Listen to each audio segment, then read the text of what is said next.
So أكل الربا وأكل مال اليتيم, and to eat or to consume the wealth of the orphan. The orphan, the definition of al-yatim is the one that lost his father before the age of puberty. That's the definition of al-yatim in Islam. Not the one that lost his mother, but the one that lost his father. His father died before reaching the age of puberty. So till the age of puberty, he's called yatim, he's an orphan. And that orphan, he has no means of sustenance or provisions because his father died.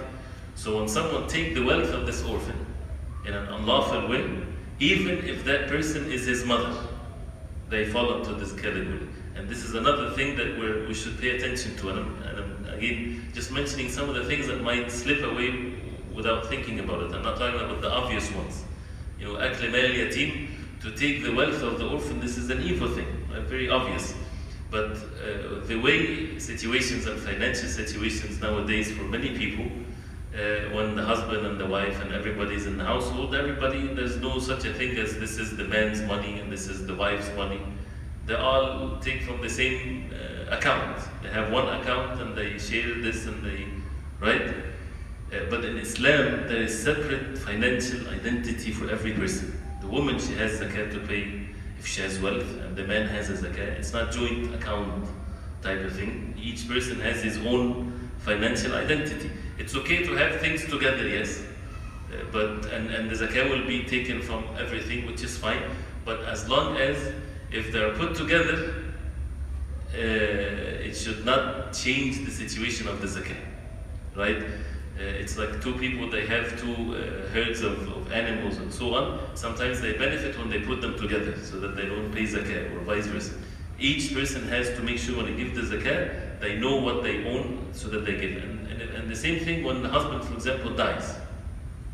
When he dies and he left money, many people, the wife will continue to spend as if nothing happened, right? And the money that is in the bank or whatever, she spent from it because this is the same family, one family. So there's nothing happened differently. This is a dangerous thing. Because once that husband died, there is inheritance. And there's people who inherit from him.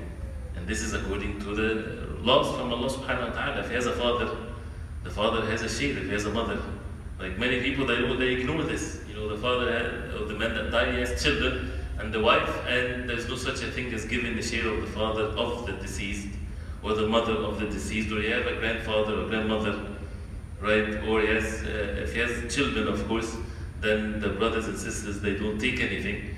But this is something that people need to pay attention to. And the children, they need to have their share of inheritance clear from the moment that he died. So his wealth is to be distributed. And then to spend on these children from his wealth, yes, this is something to be done, but to be spent accordingly, right, in the proper way, because this is their wealth. And the person in charge becomes a trustworthy person, that he has to make sure that he spends it in the wise way.